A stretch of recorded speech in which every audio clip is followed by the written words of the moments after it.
Hello friends, നിങ്ങൾ ആരുടെയെങ്കിലും സംസാര ശൈലിയിൽ ആകർഷിക്കപ്പെട്ടിട്ടുണ്ടോ? അവർ എങ്ങനെയാണ് ചുറ്റിനുമുള്ളവരെ കയ്യിലെടുക്കുന്നതെന്ന് ഓർത്ത് അസൂയപ്പെട്ടിട്ടുണ്ടോ? എങ്കിൽ ഇന്നത്തെ വീഡിയോയിൽ നിങ്ങൾക്കും ചുറ്റുമുള്ളവരെ ആകർഷിക്കാൻ സഹായിക്കുന്ന 6 കമ്മ്യൂണിക്കേഷൻ ടിപ്സിനെ പറ്റിയാണ് സംസാരിക്കാൻ പോകുന്നത്. Tip number 1, do communication. നമ്മൾ മനുഷ്യരെല്ലാം ചെറുപ്പം മുതലേ വളരെ സെൽഫ് സെൻറ്റേർഡ് ആയിരിക്കും. നമ്മുടെ ചുറ്റിനും എന്തെങ്കിലും നടന്നാലും നമുക്ക് എന്ത് ഇൻഫർമേഷൻ കിട്ടിയാലും ഇത് എനിക്ക് എങ്ങനെ ഉപകാരപ്പെടും എന്നായിരിക്കും നമ്മൾ ആദ്യം ചിന്തിക്കുക. ഈ കാര്യം അറിഞ്ഞിട്ട് എനിക്കെന്ത് ഗുണമെന്നായിരിക്കും ഇപ്പോൾ നിങ്ങളും ചിന്തിച്ചുകൊണ്ടിരിക്കുന്നത്. ഗുണം എന്താണെന്ന് വെച്ചാൽ ഈ കാര്യം ഉപയോഗിച്ചുകൊണ്ട് നമ്മുടെ സോഷ്യൽ സ്കിൽസും ഇംപ്രൂവ് ചെയ്യാൻ കഴിയും. ഉദാഹരണത്തിന്, നിങ്ങൾ നിങ്ങളുടെ സുഹൃത്തിനോട് നീ എൻ്റെ കൂടെ ഇവിടെ അടുത്ത് പുതിയതായി തുടങ്ങിയ ചൈനീസ് റെസ്റ്റോറൻറ്റിൽ വരുന്നോ എന്ന് ചോദിച്ചെന്ന് കരുതുക. ഇത് കേട്ട് കഴിയുമ്പോൾ നിങ്ങളുടെ സുഹൃത്തിന് തോന്നുക, ചൈനീസോ, അവിടുത്തെ ഫുഡൊക്കെ നല്ലതായിരിക്കുമോ, എനിക്ക് ഇഷ്ടപ്പെടുമെന്ന് തോന്നുന്നില്ല. ഇതുപോലെ ഒരുപാട് സെൽഫ് റിലേറ്റഡ് ചിന്തകൾ അവരുടെ മനസ്സിൽ ഉദിക്കും. അത് കാരണം കൃത്യമായ ഒരു ഉത്തരം തരാൻ അവർക്കും മടി തോന്നാം. അത് നിങ്ങൾക്ക് മോശമായി തോന്നും. അതുകൊണ്ട് അങ്ങനെയുള്ള ചോദ്യങ്ങൾക്ക് പകരം സംസാരിക്കുന്ന ആളുമായിട്ട് റിലേറ്റ് ചെയ്തുകൊണ്ടുള്ള ചോദ്യം ചോദിക്കണം. നീ അറിഞ്ഞോ, അടുത്തൊരു അടിപൊളി ചൈനീസ് റെസ്റ്റോറൻറ്റ് തുറന്നിട്ടുണ്ട്, നിനക്കത് എന്തായാലും ഇഷ്ടമാകും, നമുക്കൊന്ന് പോയി നോക്കിയാലോ. ഇങ്ങനെ ചോദിക്കുന്നതിലൂടെ അവർക്കുള്ള മടി നിങ്ങൾ ചോദ്യത്തിലൂടെ തന്നെ അകറ്റിയിരിക്കും. എനിക്കത് ഇഷ്ടമാകുമോ എന്ന സുഹൃത്തിന്റെ സംശയത്തെ നിനക്ക് എന്തായാലും അത് ഇഷ്ടമാകുമെന്ന് നിങ്ങൾ പറഞ്ഞു ഫലിപ്പിച്ചതുപോലെ. നിങ്ങളുടെ വാക്കുകളെ ആളുകൾക്ക് കൂടുതൽ ഇഷ്ടപ്പെടണമെങ്കിൽ, ചോദ്യങ്ങൾക്കെല്ലാം പോസിറ്റീവായിട്ടുള്ള മറുപടി കിട്ടണമെങ്കിൽ അവരെ ഉൾപ്പെടുത്തി വേണം ചോദ്യങ്ങൾ ചോദിക്കാൻ. അതായത് നീ, നിനക്ക്, അവരുടെ പേര് അതൊക്കെ ഉപയോഗിച്ചുകൊണ്ട്. ഞാൻ, എൻ്റെ, എനിക്ക് എന്നുള്ള വാക്കുകൾ ഉപയോഗിച്ച് കഴിഞ്ഞാൽ അവർക്ക് നിങ്ങളോടുള്ള ഒരു ഇൻട്രസ്റ്റ് പെട്ടെന്ന് തന്നെ പോകും. Tip number 2, stop making fidgets. Fidgets എന്നാൽ നമ്മൾ നെർവസ് ആകുമ്പോഴും ക്ഷമയില്ലാതാകുമ്പോഴും നമ്മുടെ കൈകാലുകളിൽ ഉണ്ടാകുന്ന ചെറിയ ചെറിയ മൂവ്മെന്റ്സ് ആണ്. 1960 അമേരിക്കയിൽ പ്രസിഡൻഷ്യൽ ഇലക്ഷന് വേണ്ടി നിക്സണും കെന്നഡിയും തമ്മിലൊരു ലൈവ് ഡിബേറ്റ് ഉണ്ടായി. ഈ ഡിബേറ്റ് കണ്ടതിന് ശേഷം ആളുകൾ ജോൺ എഫ് കെന്നഡിയെ തങ്ങളുടെ പ്രസിഡന്റായിട്ട് തിരഞ്ഞെടുത്തു. അത് കണ്ടുകൊണ്ടിരുന്ന കുറെ എക്സ്പേർട്സ് നിക്സൺ തോൽക്കാനുള്ള കാരണം എന്താണെന്ന് കണ്ടെത്തി. അവർ പറഞ്ഞത് നിക്സൺ ക്യാമറയുടെ മുന്നിൽ ഒരുപാട് ഫിഡ്ജറ്റ് ചെയ്തുകൊണ്ടാണ് സംസാരിച്ചത്.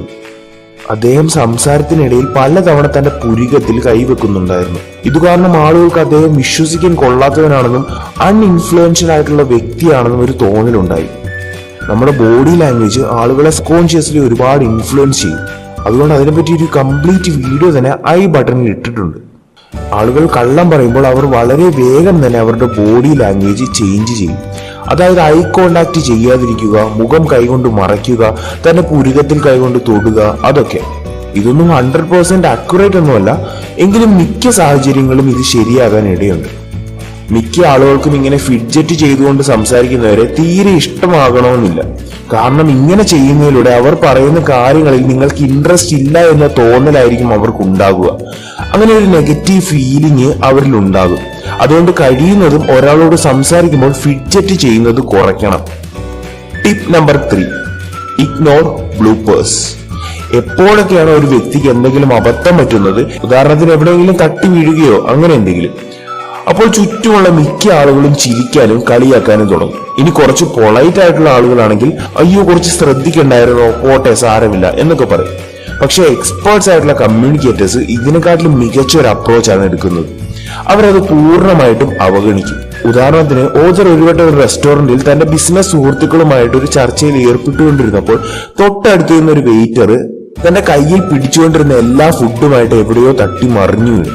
അയാൾ മറിഞ്ഞു വീണപ്പോഴേക്കും ഓരോ ഇടത്തു നിന്ന് ഓരോ ശബ്ദം കേൾക്കാൻ തുടങ്ങി. അയ്യോ, നോക്കി ചെയ്യണ്ടേ, പാവം. പലരും ചിരിക്കുന്ന ശബ്ദവും അതിന്റെ ഇടയിൽ കൂടെ കേൾക്കാമായിരുന്നു. പക്ഷെ ഓദർ സംസാരിച്ചുകൊണ്ടിരുന്ന കമ്പനിയുടെ CFOs ഇതിലേക്ക് ഒരു ശ്രദ്ധയും കൊടുക്കുന്നുണ്ടായിരുന്നില്ല. അതിനു പകരം അവരൊന്നും സംഭവിക്കാത്ത പോലെ തന്നെ അവരുടെ ഡിസ്കഷൻസ് തുടർന്നുകൊണ്ടിരുന്നു. അതിനുശേഷം വീണ്ടും ഇതുപോലെ മറ്റൊരു സംഭവം ഉണ്ടായി.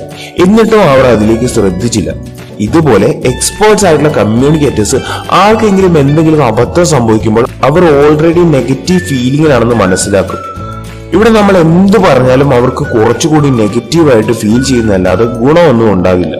അതുകൊണ്ട് ഇങ്ങനെയുള്ള കാര്യങ്ങളിൽ ഏറ്റവും ഉചിതം നമ്മൾ അത് പൂർണ്ണമായും അവഗണിക്കുന്നതാണ്. കാരണം നിങ്ങൾ മറ്റുള്ളവരുടെ ചെറിയ ചെറിയ തെറ്റുകളെല്ലാം ഇഗ്നോർ ചെയ്യുകയാണെങ്കിൽ നിങ്ങളുടെ ചുറ്റിനുമുള്ളവർക്ക് തോന്നുക നിങ്ങൾ എന്തൊരു നല്ല വ്യക്തിയാണെന്നായിരിക്കും.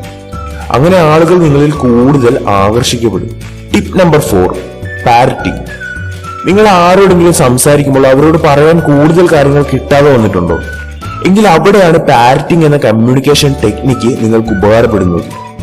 ഈ ടെക്നിക്കിൽ നിങ്ങൾ ചെയ്യേണ്ടത് ഇങ്ങോട്ട് സംസാരിച്ചുകൊണ്ടിരിക്കുന്ന വ്യക്തി പറഞ്ഞ സെന്റൻസിലെ അവസാന കുറച്ച് വാക്കുകൾ എടുത്ത് റിപ്പീറ്റ് ചെയ്തു പറയുക. ഇങ്ങനെ നിങ്ങളുടെ കോൺവെർസേഷൻ മുന്നോട്ട് പോയിക്കൊണ്ടേയിരിക്കും. ഉദാഹരണത്തിന്, ഓദർ തന്റെ വീട്ടിലേക്ക് പോയിക്കൊണ്ടിരിക്കുകയായിരുന്നു. അപ്പോൾ വഴിയിൽ വെച്ച് ഒരു സുഹൃത്തിനെ അദ്ദേഹം കണ്ടു. അയാൾ അത്ര വലിയ സുഹൃത്തല്ലാത്തതുകൊണ്ട് ഇയാളോട് സംസാരിക്കാൻ ഓദറിന് വലിയ താല്പര്യമൊന്നുമില്ലായിരുന്നു. പക്ഷെ ഈ ടെക്നിക്ക് ഒന്ന് പരീക്ഷിക്കാനായി ഓദർ അയാളോട് സംസാരിക്കാൻ തീരുമാനിച്ചു. സുഹൃത്ത് പറഞ്ഞു, ഞാനൊരു മെഗാ ഷോ കഴിഞ്ഞിട്ട് വരുന്ന വഴിയാണ്. അപ്പോൾ അദ്ദേഹം മറുപടി പറഞ്ഞു, മെഗാ ഷോയോ? സുഹൃത്ത് പറഞ്ഞു, അതെ, അടിപൊളിയായിരുന്നു, സിനിമാ നടന്മാർ വരെ ഉണ്ടായിരുന്നു. അദ്ദേഹം പറഞ്ഞു, സിനിമാ നടന്മാർ ആണെന്നേ, സുരാജ് വന്നു, ബാബു ആന്റണി വന്നു, ലാലേട്ടൻ വരെ വന്നു. അപ്പൊ ഓദർ തിരിച്ചു ചോദിച്ചു, ലാലേട്ടനോ? അവരുടെ സ്കിറ്റൊക്കെ ഉണ്ടായിരുന്നു. അങ്ങനെ പാരറ്റിംഗ് മാത്രം ഉപയോഗിച്ചുകൊണ്ട് ആ കോൺവെർസേഷൻ ഒരുപാട് നേരം തുടർന്നുകൊണ്ടേയിരുന്നു. ഒരുപാട് ആളുകൾക്ക് ഒരു കോൺവെർസേഷൻ തുടർന്നു പോകാൻ ഒരു റിപ്ലൈയുടെ ആവശ്യം മാത്രമേ കാണൂ. ആ റിപ്ലൈ നൽകുന്നതിൽ നിങ്ങളൊന്നും ചിന്തിക്കാതെ പാരറ്റിംഗ് മാത്രം ഉപയോഗിച്ചാൽ പോലും കോൺവെർസേഷൻ ഒരുപാട് നീളുകയും സംസാരിക്കുന്ന ആൾക്ക് നിങ്ങളോടുള്ള താല്പര്യം കൂടുകയും ചെയ്യും. Tip number 5, B positive in first few meetings. ഒരുപാട് പേരിൽ ഞാൻ കണ്ടിട്ടുള്ള ഒരു പ്രശ്നമാണിത്. മറ്റൊരാളെ ആദ്യത്തെ വട്ടവും രണ്ടാമത്തെ വട്ടവും കാണുമ്പോൾ അവരവരുടെ ജീവിത പ്രശ്നങ്ങളും ദുഃഖങ്ങളും എല്ലാം പങ്കുവെക്കും. ഇവർ വിചാരിക്കുന്നത് ഈ കാര്യങ്ങളൊക്കെ ഷെയർ ചെയ്യുന്നത് കൊണ്ട് സംസാരിക്കുന്ന ആളുമായിട്ട് ഒരു ഇമോഷണൽ കണക്ഷൻ ഉണ്ടാക്കിയെടുക്കാം എന്നാണ്. കാരണം നിങ്ങളുടെ നെഗറ്റീവായിട്ടുള്ള കാര്യങ്ങൾ കേൾക്കുന്നത് കൊണ്ട് നിങ്ങൾ സംസാരിക്കുന്ന ആൾക്കും നെഗറ്റീവായിട്ടായിരിക്കും ഫീൽ ചെയ്യുക. അതുകൊണ്ട് നിങ്ങളെ അവർ സബ് കോൺഷ്യസ്ലി നെഗറ്റിവിറ്റീവായിട്ടായിരിക്കും അസോസിയേറ്റ് ചെയ്യുന്നത്. ഇത് കാരണം ഒരുപക്ഷെ പിന്നീട് നിങ്ങളുമായി സംസാരിക്കാൻ പോലും അവർ താല്പര്യപ്പെടില്ല. അതുകൊണ്ട് ആദ്യമായിട്ട് ഒരാളെ പരിചയപ്പെടുമ്പോൾ പോസിറ്റീവായിട്ടുള്ള കാര്യങ്ങൾ മാത്രമേ സംസാരിക്കാൻ പാടുള്ളൂ.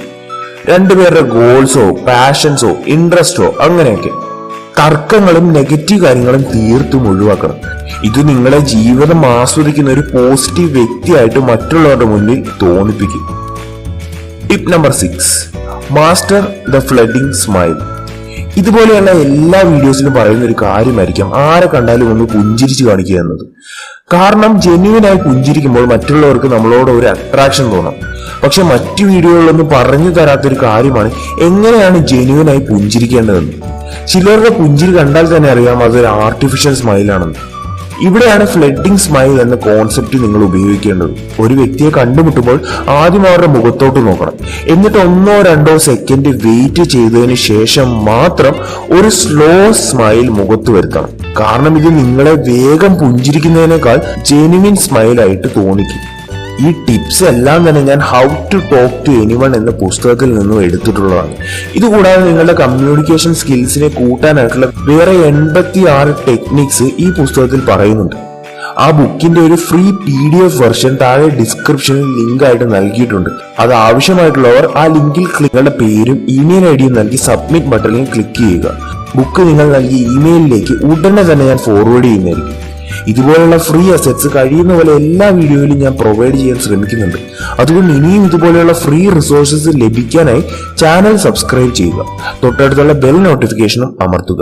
നിങ്ങൾക്ക് വേറെ എന്തൊക്കെ വിഷയങ്ങളിലാണോ വീഡിയോ ആവശ്യമായിട്ടുള്ളത് അത് കമന്റ് ചെയ്ത് അറിയിക്കുക.